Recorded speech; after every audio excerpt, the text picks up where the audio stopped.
All right, welcome in. McElroy and Cubelic in the morning. Wednesday, September 7th. Head coach Jon Sumrall going to be with us in 5 minutes. We'll discuss his matchup with Ole Miss this floating around that program. I was at the Huntsville Quarterback Club last night. GMAC, they were very complimentary of you on the show. Why? They said they think you do a great job. Well, we do a great job. That you were pointed out first. North Alabama is Bama country. Just like when I go to speak in Montgomery, I am told that we think Cole's fantastic. I sure Montgomery, wish though. now Only that Tubbs is moving here, we want Cole to run for Senate. Oh, I haven't thought of that. Hey, I'll endorse you. I won't endorse myself. But Hey, I gotta be honest with you. I don't know about. I'm gonna run for Senate, but I don't think I should win. Montgomery asked for this. I didn't. This one's for the Gump. Yeah, I want no part of that. 3-3-4. Y'all can have all the politics. But it was a good visit. Had a good college football conversation. Talking about some games coming up this weekend. Before we move to Auburn, I did want to get your final thoughts on LSU because we didn't really get that yesterday. Mm-hmm. You had that team this weekend. We heard Brian Kelly's press conference afterwards. You were pretty high on them in the preseason. Yeah. If we were to go back and re-tier teams in the SEC right now, would they still be up there in that top tier as one of the overall legitimate SEC championship contenders? I'd have them 2 behind Georgia. Okay. The thing that I have an issue with right now in watching them, one, I don't think they're super dynamic at running back. How do you feel about that? I know Caden Durham, I get it. Like, I think he's a fine player. I think he's a rock solid player. What do we always say? You are compared to the greats of the past. Yep. And with all due respect to Caden Durham, I don't think he's as good as Clyde Edwards-Helaire. I don't think he's as good as Leonard Fournette. I don't think he's as good as the Jeremy Hill, Alfred Blue. Like, they had 3 backs every year for forever that would. And by the way, I saw Jeremy Hill at the game this past weekend. I mean, he's just an absolute warhorse. Like, he's just put together. You know what I mean? Like, still, Jeremy Hill's got to be 35 years old. Yeah. Like, he's just built. You know what I mean? So I guess just summing it all up, I think their personnel at wide receivers 10 plus. I think their offensive line's about a 6, maybe a 7 out of 10. But probably closer to a 6. I think their running backs are about a 6 or a 7 out of 10. I think their quarterback is capable of being a 10. I think right now he's about a 7. And then I think defensively at all 3 levels, they're 10s. Okay. That's about where I'm at with them. I don't think they're as dynamic as at tight end as they were last year with Mason Taylor, who did a lot of things for him. They don't want to really acknowledge his absence, but they did a lot of things for him. I think Trey Green's a great red zone weapon. I think Bauer Sharp is solid. I just don't think he's as good as what they had last year in Mason Taylor. I think he's very solid, just not high-end first-team all-SEC type of player. So I don't know where you're at on him and watching him, and you'll see him this weekend. I'll be real curious to see what you see when you're up close and personal. But I think there's a lot more in the tank offensively, but it starts with the quarterback. He's got to play better. I think that's the thing that I would point to initially, a lot more in the tank, and just wonder of all the complaints that we've had, all the things that we've said about him. I'm to the point now, Greg, where I wonder, is it going to alter? Is it going to change? Because I almost asked the question with running back. I do agree with you for the most part. Yeah. But I also think it's a fair question to ask in a similar sense of what we were having the conversation around the offensive line last year when people said, hey, this offensive line can't run block. Mm-hmm. And our response was, how do we know? They don't really get the opportunity. Right. Same thing with the LSU running backs. That might be great. Might be a lot more dynamic than we think. Do they get a real opportunity to be able to do it? Now, I'm not saying they don't get the ball, but they do at times. But do they get it in an opportunity in a way to show this is what I'm really capable of? This is really what I can be as an LSU tailback. Yeah. I would probably lean no right now. And a lot of that, I think, has to do with formations, amount of runs that come out of certain formations. Mm-hmm. There's a lack of creativity in the run game. I just think there's a lot that could be added. That's why when we discussed Kelly's press conference after the game, I thought the questions were somewhat fair. It was just, I think it was the tone and the timing. A little bit too much. Like, people want to know All right, so what's up with third down? Yeah, that one, you would have to assume that had been coming, and there had been a prior history there as well. For sure. And Brian Kelly knew, all right, this is the third game in a row. You've done this now. I'm over it. Which, if that's the case, you can't really blame him for that either. Not at all. I would just like to see things evened up a little bit more. I would like to see more opportunities to present the defense with more runs than what it appears as though you might have, and then give those backs a chance that way. I actually think I think their offensive line's better run blocking than pass blocking. I think their offensive line's going to be all right. I also think that they are trying to be too intentional about, quote, being perfect.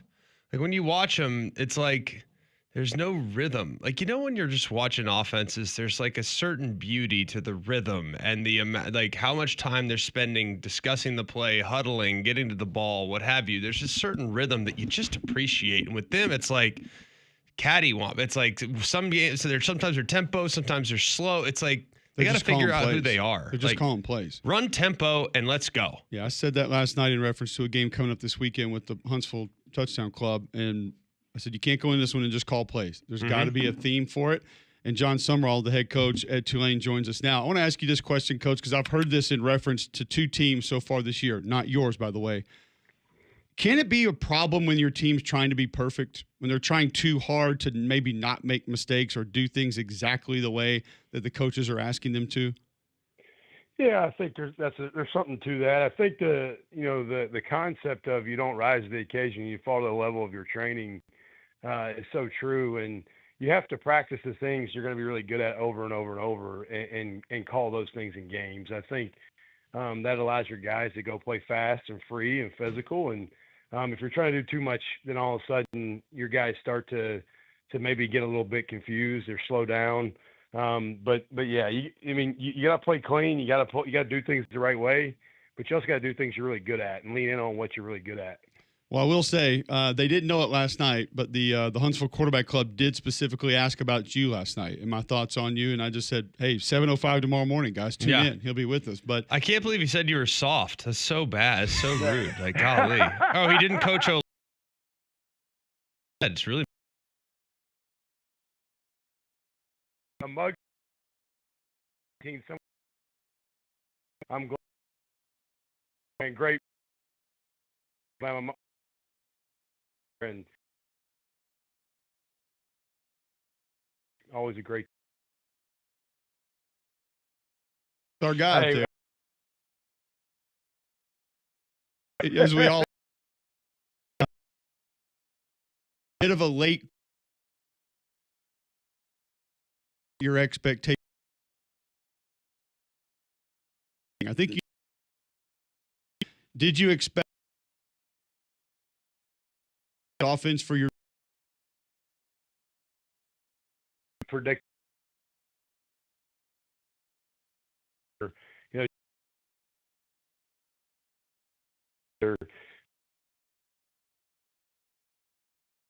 A transfer. I'm going to allow us to get a transfer portal quarterback. So I was looking junior college exclusively. And so Jake I looked at about 75 or 80 junior college quarterbacks across the country. Jake's the one I decided I wanted. He had no offers. It's perfect for me. I'm like, I don't have to pay to get this guy. It's a scholarship. Let's go. And we offered him probably September of 22. And then later in the process, like November, December, BYU comes at the last minute and they took him away from us. He had two offers, Troy and BYU. Well, I had gone out there to watch him practice and play and knew he could run, but that's been probably even a bigger bonus than I anticipated. And he's been such a great addition. We really feel like we got two starters because really going through training camp, Brendan Sullivan, our transfer from Iowa that also got here fairly late, he got here in June. He was probably slightly in the lead and then had a little injury in training camp that set him back a couple weeks. And then Jake really came on really, really fast after that when he was getting a lot of the reps of the ones. But, man, proud of what he's doing. We wouldn't be where we are without him. He's just got a little bit of moxie, savvy, kind of gritty play style. He's a tough dude. He's a physical dude. Loves the game, passionate about competing. It's been fun watching him lead our team these last few weeks.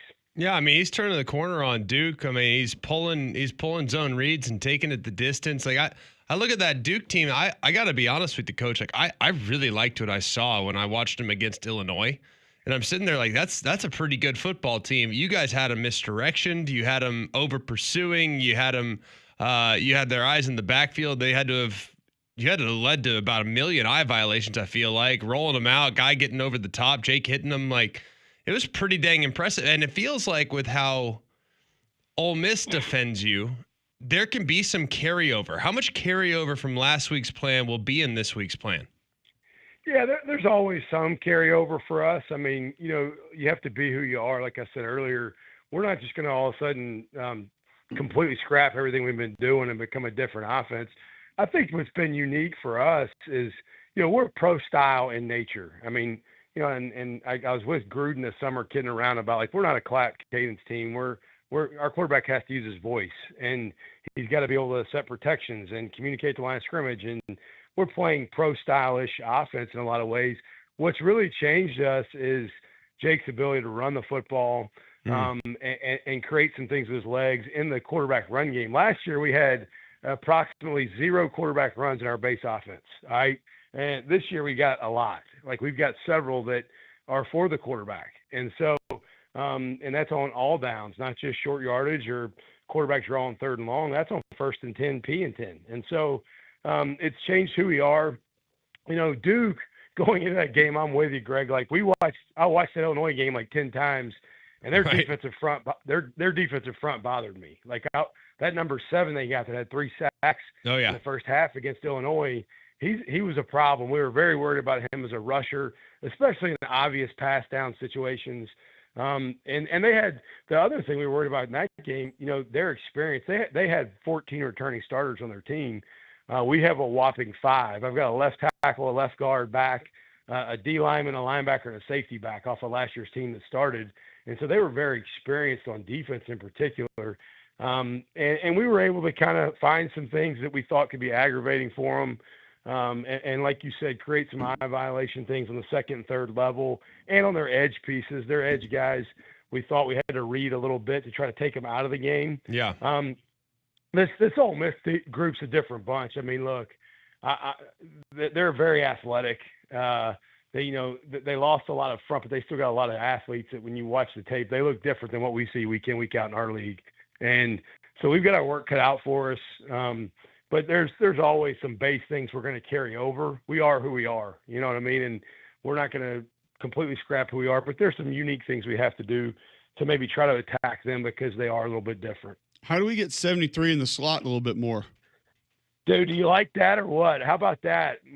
And not many people are putting a guard in the slot and bringing him in the backfield to run split zone. Like, I love it. When we started talking about that and my offensive staff brought it up, they're like, Coach, you good with this? I'm like, no, I'm not good with that. I'm great with that. Like, I love it. Like, we do a lot of fun things offensively. Like, if you want to watch, 5 wide spread, air raid football the whole day, don't watch us. But if you want to watch a new formation, a unique formation, maybe a guy playing what you might consider out of position or doing something different, we do that all the time. And at the end of the day, I'm a firm believer, man, you got to be able to run the football. I don't care. I don't really care what offense you are. Like, you can be air raid, tempo, pro style, huddle, whatever. Doesn't matter. But if you can't run the ball, you can't win. And everybody talks about, throwing the pass down the field and all the sexy things that come with that. Man, if you're a quarterback, you want to be able to run the football. It makes that guy's job a hell of a lot easier. And so every quarterback I've ever been around, Greg, you could speak to this, but man, it's a lot easier to play quarterback when you can run the football. Yeah. And so it makes the defense have to play a little bit more straight up, but we do some fun things offensively with moving pieces around. Yeah, Joe does a great job. He's fun to watch. No doubt. Yeah, credit. And dude, I'm blessed with the offensive staff. It's like you said, Joe, I'm a defensive background. Like, I'm no offensive guy by any stretch of the imagination, but I love sitting in there with them and just, kind of going back and forth about some ideas because Joe Craddock, our OC, he's a Birmingham guy. Will Hall is on our staff now. Evan McKissick, who's also a Birmingham guy, he went to Hoover. Man, I've got an offensive staff that they make coaching football fun because they're they're very creative and they like coming up with new, unique things. It's awesome, and this would be a fun one for you this week. Great opportunity, I would imagine. Look, when you size up Ole Miss offensively, they are who they always are. There's the element now, though, in the event in which Six gets the start. Who knows if he's going to be the guy or if it's going to go back to Simmons. Knowing Lane, I'm sure we'll have a good indicator based on the injury report he puts out at some point here in the next couple of days. But how much does the offense and your defensive mentality change based on the runner being in there in Six, who can throw it, or the Simmons kid being in there who can run it? Yeah, I think both guys are dual threat to some degree.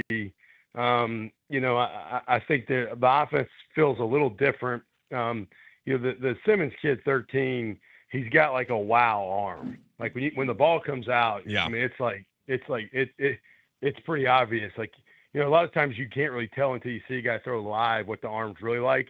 You can watch this dude on video and you're like, okay, this dude's got a hose. Like, he can really sling it. Yeah. Make all the throws. And then Six is kind of just, man, he's a really crafty. You can tell he's a veteran player. He plays with a little bit of a swagger, a little bit of a confidence about him. Watching him play last week, you would have thought he'd been in that system for 3 years. I mean, he just looks very natural, very comfortable. And so they're both a handful either way. I do think that, if one guy's in the game, it's maybe a little bit different versus the other. And that's a part of the challenge is, having to really train your guys. Hey, if we call this call against that quarterback, here's what we're thinking. And if we call this call against this quarterback, the other guy, this is what we're thinking, to help them understand why we're calling a defense in certain situations based upon which cues in the game. And so there's a challenge to that. Either way, they're both really good, but the style of play does change a little bit depending on which guy they got in. You mentioned carryover with your offense a little bit earlier, and Jon Sumrall, Tulane head football coach, joining us now on the Higginbotham Hotline. I feel like there's a lot of carryover specifically from the passing game, maybe the way some of the runs are designed, with what you guys do and what Ole Miss does offensively. How much assistance does that give you when you put your plan in this week, knowing how much of it you've actually worked and repped?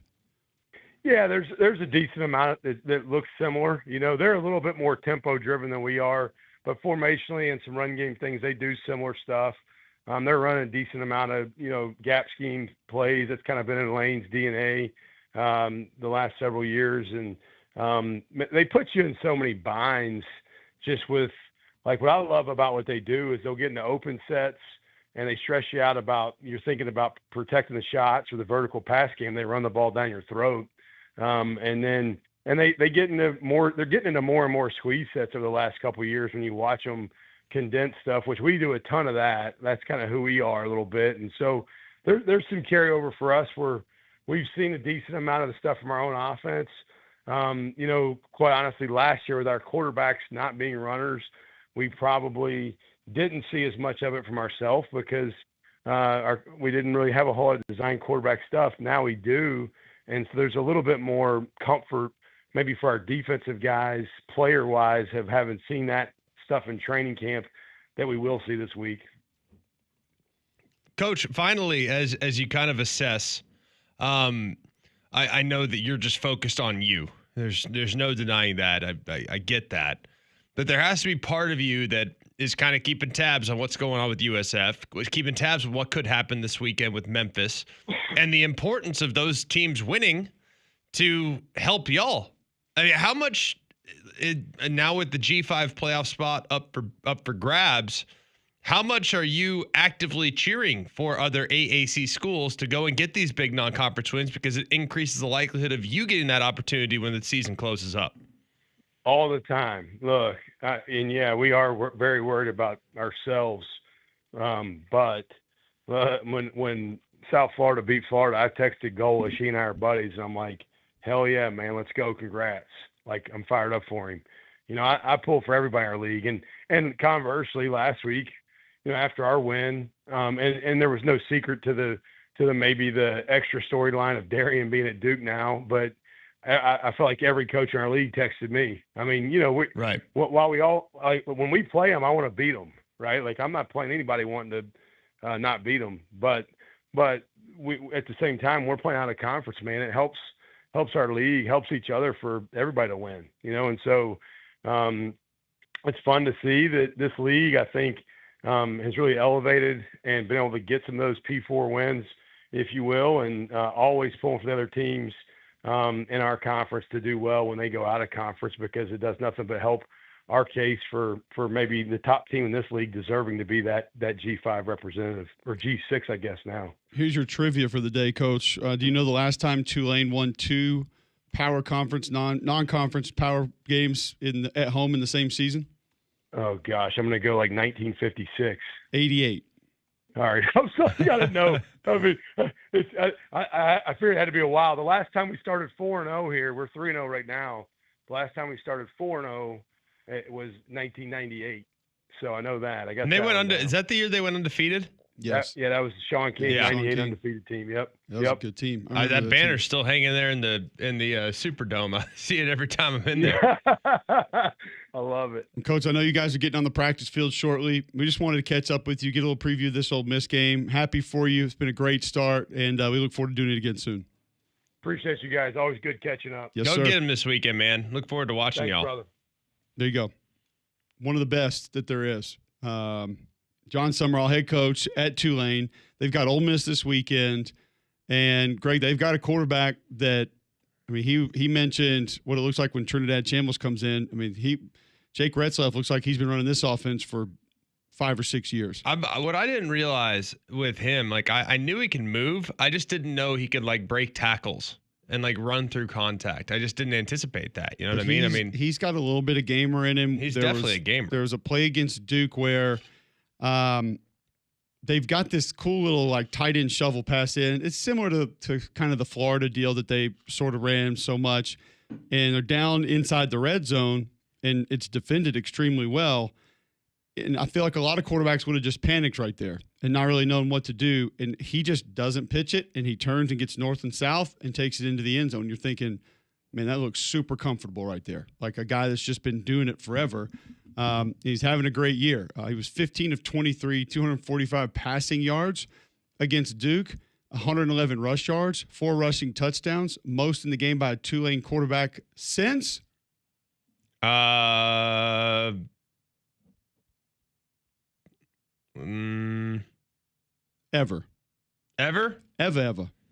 I was thinking for sure that TJ Finley might have had a big night on the ground. Hey, TJ Finley, your Georgia State starting quarterback. Is he starting? Yeah, he started the next week after the Ole Miss game. He got into school on Tuesday and started. Golly, how back are we? Finley. Just ask Jason Campbell if you. He should have replaced Bo Nix. Thought he was better than Bo Nix. Stop that. Don't be mad at me. What's a bigger gap? Bo Nix, TJ Finley, Peyton Thorne, and the guy that's now the 3rd string at Iowa. We'll preview Auburn, Oklahoma on the show today. Get Greg's thoughts on that. Maybe a little bit more on LSU. And we've got Trent Dilfer coming up after the morning.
All right, welcome back in. McElroy and Cubelic in the morning, 7:27, Wednesday, September 17th, right here on Jocks. We go from one head coach to the next one. Trent Dilfer joins us in 3 minutes.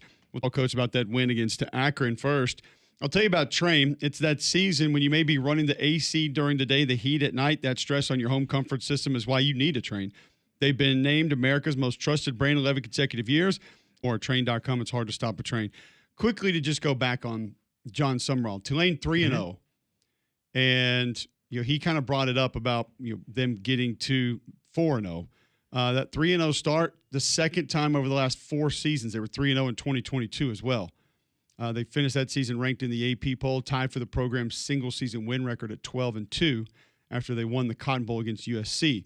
The only 3-0 starts over the previous 47 seasons combined. Coach Sumrall referenced one, 1998, and then I'm going to say that's 1974 was the only other one. 74. Can't believe I forgot that one. So you just think about what he's doing with a program that has had minor spurts of being very good, and a lot of that time being down. It's pretty cool to watch. He'll be a head coach in the SEC if he wants to be. Doesn't mean he wants to be, but he's going to have that chance. It's just a matter of which one does he want and what. Because I think there's already a ton of schools that have been kind of sniffing around. And there should have been, because we warned them about them and tried to tell them about them 2 years ago, 3 years ago, 4 years ago, 5 years ago. Yeah, well, in the SEC, you can't hire a guy straight from Troy. It's ridiculous. Why can't you do that? It doesn't make any sense to me. But okay. I think it's amazing to me that I think he's done such a great job. I think he's a great coach. I think he's got the good beat for, and tough and expecting a lot of the guy. So think the world of him. Really like him a lot. Something that we believe Trent Dilfer also does extremely well. And the UAB head football coach joins us now on the Higginbotham win over the weekend. Coach, it has to feel good, regardless of how the game went. You take that W, and I'm sure there was some reminding of players, this is the individual performance or maybe some mistakes that happened in the game. Remember what this feels like to get this win, because this is what we're chasing every week. No doubt. And I think there's something to just the resolve it takes to win ugly. I've never come out here and said we're going to be this awesome football team and watch out, here we come.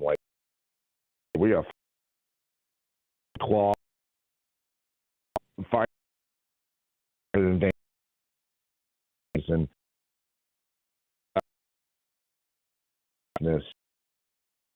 that Saturday responded a half was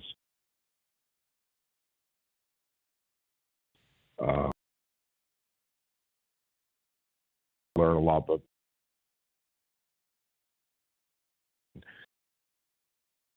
the audio as I call away.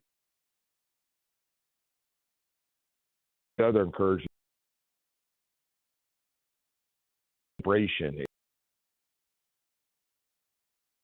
and we got to get back to winning ugly. The way to win,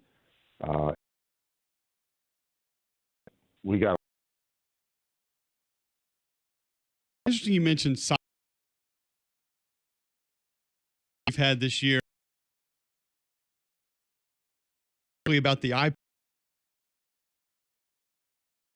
distracting, and that guys still need to be came out a few backwards. Coaching the game, you got way having iPads on phone and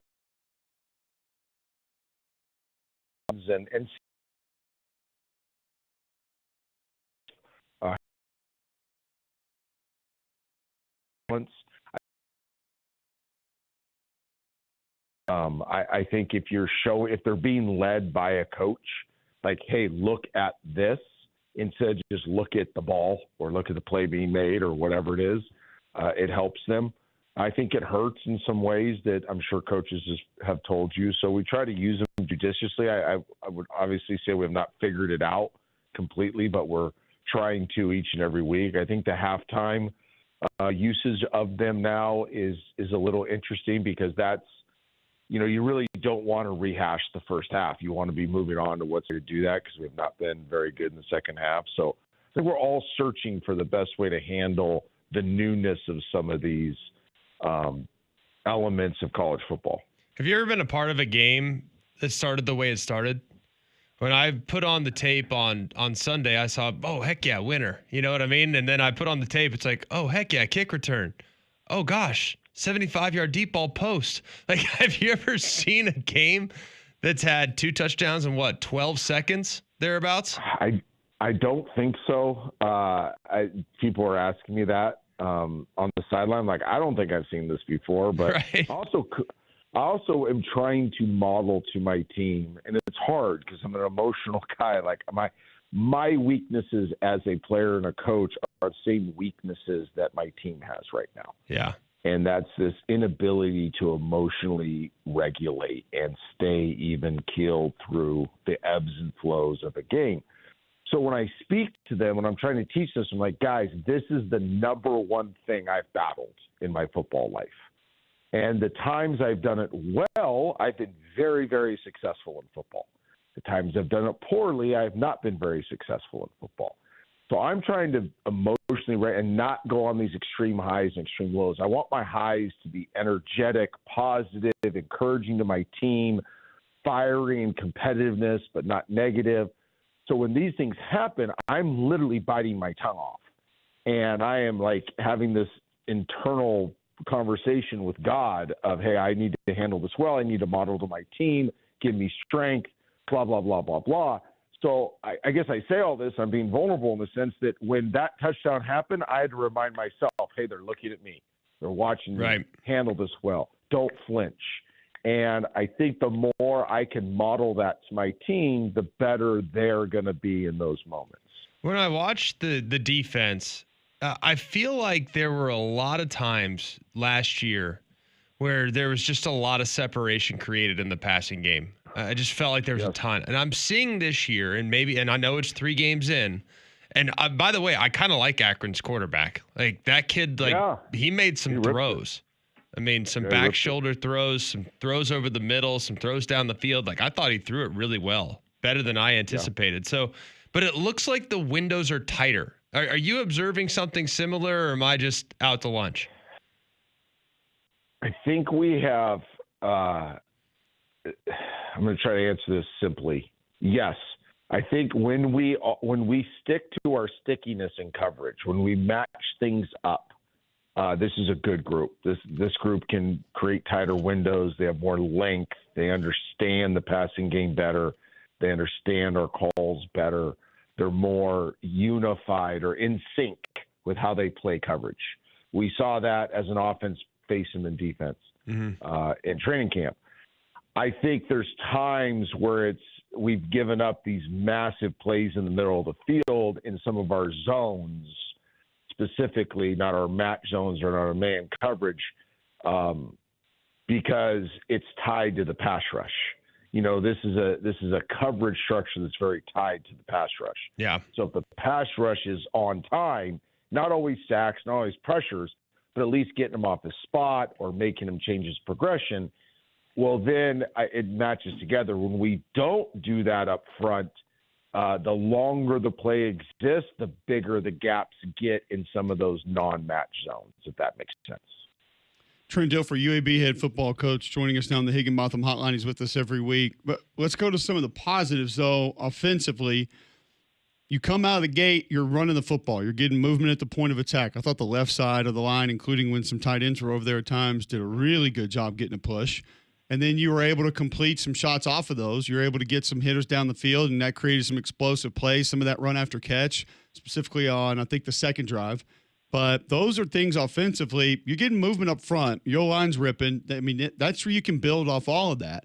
And then you just correct some mistakes down the road. How excited, how happy were you when we went back and watched those portions of the offense on Sunday? Yeah, the good stuff was good. Everything you said, I don't need to repeat it, was all there. We're seeing evidence of some really good play by a lot of people on offense and some groups of offense, like the offensive line. It's the consistency thing. It's like against Navy in the second half, against Akron in the second half, in some what I would call must-run situations or some early down run situations where you really need to get it going and get ahead of the chains. We've gotten gamed out of some stuff, so we got to get more consistent handling some of the games up front, because you kind of like it when teams game you, because now the 4-yard runs can become 14-yard runs if you handle them well. But you can't let the 4-yard runs become 1-yard runs because you don't handle the games well. So we got to be more consistent with that. Catching the football, depends on how hard you want to be on drops, but conservatively we had 5 drops, and if you do the amount of yards off of those drops, it's about 100 yards. It's 3 conversions, which would equal at least another 9 plays. And then with our play per drive numbers, it's probably another 15 plays, which with our yards per play, now you're talking about another, 100, a bunch of more yards offense. Yeah. More points. So, it's tough. It's like, a lot of good, but man, we're just making too many mental mistakes, too many physical mistakes to be consistent. I keep preaching this offense, like, we're naturally going to be explosive because of the type of offense, because of who you guys are as players, because of the quarterback. But being explosive but inconsistent is not winning. You have to be consistent first and then explosive if you want to be a winning offense. Well, I'll say this, though, Coach. Like, I think a good example of what you've talked about for a while, holistically, we got to be better. We got to pick each other up. If guys make mistakes, we're going to bail you out. Guy doesn't field a punt. You get the ball at the 1, you go 99 yards. You know what I mean? Like, there's got to be, and you, by the way, on second down, you hit a shot on a beautiful throw. And you take advantage of a defensive mistake. Like, I think there's a lot to like from what you saw on that drive there in the second quarter that you can build on and kind of explain, hey, don't worry. If we make a mistake, we got your back. Is that fair? Yes, there is. I thought the 4-minute drive was pretty good, and everybody's, we get the ball, I can't remember the exact time, but, we kind of quick spit it and ran it pretty well when we had to. I chose to go for the big third, the third down deep ball to end it instead of running another 40 seconds off the clock. And I know, listen, I'm typically pretty conservative in those deals, but I knew they're going to be in a zero shell. I knew what pressure they were. I felt like I had them. You know what I mean? But outside the third down play, which cost us 40 seconds, I thought we did a pretty darn good job in that 4-minute drive, which is hard to do. It's hard to get the ball late in the game when you haven't run it well in the second half and then kind of end it to a certain degree. I thought our defense did a great job handling the 2-minute situation when they did have the ball and had a chance to go down and kick a field goal. So you're right. There's some winning moments, some winning responses that are starting to show up that I'm very pleased with. And it's going to take all of it to even have a chance against this team we're playing. And I think some of the things that become extremely difficult, the decisions you're going to have to make with conflict defenders just by alignment, they're going to spread you out 4 inches from each sideline. How do you want to play those alley defenders? Do you need to be in the box? And the thing that sticks out to me with this Tennessee team, Coach, is they've stuck with, maybe even improved the physicality with the tight ends, some extra big bodies. And then I guess just the emphasis on the run game. They've always been able to run it, but it felt like it was all created via space for a long time. Now that's different. They feel like physically they can do that. How do you make some of those decisions on those conflict defenders, how you play them, where you play them against this offense? If you have any suggestions, come let us know. No, it's a real challenge. It's a great offense. I spent a lot of time with Golish talking about it when he was recruiting my team in Nashville. Very intrigued by it. I've watched a lot of tape on it. We faced it against USF now where Golish is. Coach, that could have taken off out of context there for a moment. Yeah, let's make sure we clarified. That was when you were coaching high school ball, not when he was recruiting your team in college. Cole and I both looked at each other. Really friendly, by the way. Just want to make, I was about to say, I can't believe y'all are so close. But you just wanted to make sure we clarify there. I appreciate it. Yes, when I was a high school coach and he was recruiting my Nashville team. Spent a lot of time with him, really studied the offense, really see all the reasons why it's so powerful. puts so many players in so much pre-snap conflict. It puts the play caller in a lot of conflict. You really got to make some decisions on what you're willing to give up. And that's really what it comes down to is if you can't physically match them and play the run with kind of like 4 in the box and 2 overhangs or 5 in the box with a tight overhang, you're really spread thin.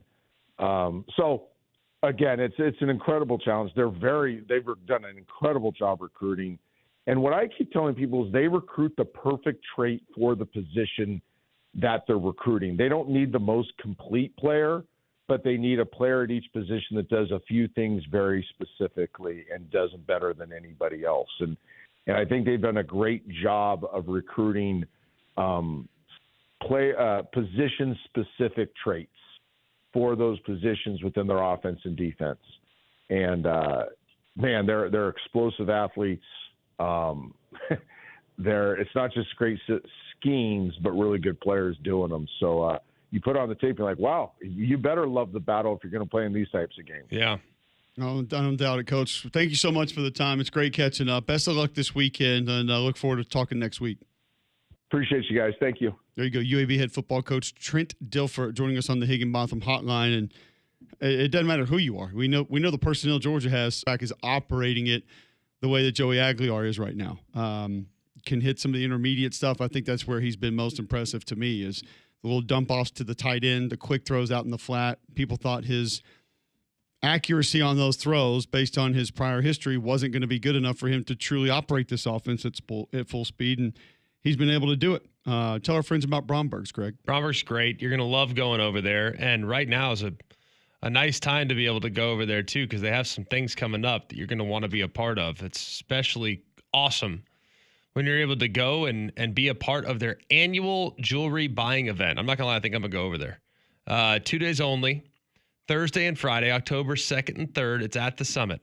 You can sell your diamonds, jewelry, watches, even flatware for immediate payment, or you can get 120% off, 120% of your offer in Bromberg store credit. So if you bring something in, 120% of what the offer would be. With 100 trusted expertise, Bromberg's makes the process easy, transparent, and secure. So if you have some things that you don't use, don't want, don't need, trade it in. Go get something, and you could do so at Bromberg's. Call Bromberg's at the Summit, because appointments fill up fast today. All right, when we come back, an option for his fans as to maybe what they should do. We'll let you hear that, Coach, tell you what that option is next on Mac and Cube in the morning.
There's one college coach that has a suggestion.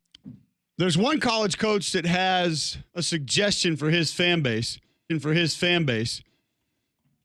after maybe a slow start. A start that wasn't has some people a little frustrated. 7:48 Wednesday, September 17th, right here on Jocks. Clemson 0-1 in conference, 1-2 in conference play. Don't forget, if you need to listen online, jocksfm.com, apps in your app store, iPhone, Android. You can download that for free. Always listen on the go. Watch us on YouTube live every morning, or tell your home smart speaker to enable the Jock skill. Bill Smith Buick GMC is the GMC dealer of the year, the national champ of GMC dealers. They've won 5 years in a row. They are the very best. You'll understand what I'm talking about when you take the short drive up to Coleman, I-65, exit 310, Highway 31, and you go and see what they have on the lot. Like a GMC Sierra 1500 that's $14,500 off the sticker. That's right, more than 20% off the sticker price. You can get it for $52,335. It's deals like that keep it coming back. There's a reason why 75% of their business repeat customers. That's because you have a better experience when you shop with Bill Smith. Take the short drive up to Coleman. You'll be glad you did. You can also shop online, have it delivered right to your driveway at BillSmithBuickGMC.com. This is what Dabo Swinney had to say in his press conference yesterday about maybe some of the fans' feelings towards his team's start this year. If they want me gone, if they tired of winning, they can send me on their way, because that's all we've done is win. So if they tired of winning, we've won this league 8 out of the last 10 years. Is that not good? I'm just asking. Is that good? I don't know if that's good or not. To win your league 8 out of 10 years, to go to the playoffs 7 out of 10 years, to be in 4 national championships, win it twice. Yeah, we're a little down right now. Take your shots, but I got a long memory, in case y'all don't know. We'll be all right. We'll bounce back. This is a program built to last. Always has been. Always will be. And I would just say, if you give up on us if you don't believe in us because we've lost 2 games down to the last straight and we're one, you didn't believe in us anyway, so it don't matter. You wasn't all in anyway. If you're all in, you burn the ships, man. There ain't no exit strategy. Like, you're freaking all in. And hey, listen, I mean, if Clemson's tired of winning, they send me on my way, but I'm gonna go somewhere else and coach. I ain't going to the beach. Hell, I'm 55. I got a long way to go. Y'all gonna have to deal with me for a while. I got a long way to go. I'm just getting going. I'm just now good enough to be a head coach. So Dabo in full Dabo mode, suggesting that they can move on. GMAC, I don't really believe that there's an administrator at that university that's had this thought, but nonetheless, he is offering it up. Yeah, but it's also like I have a bigger picture thought on this that we can save for the other side at the top of the hour that I think you'll appreciate. But I think Dabo's 100% right in many ways here. Like 100% right, and I can explain here in a moment. All right, we'll do that on Jocks.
All right, when we come back on the other side, I have a bigger picture conversation on where college football is and maybe where those expectations should be. Following up with Dad. If you're tired of winning, get rid of him.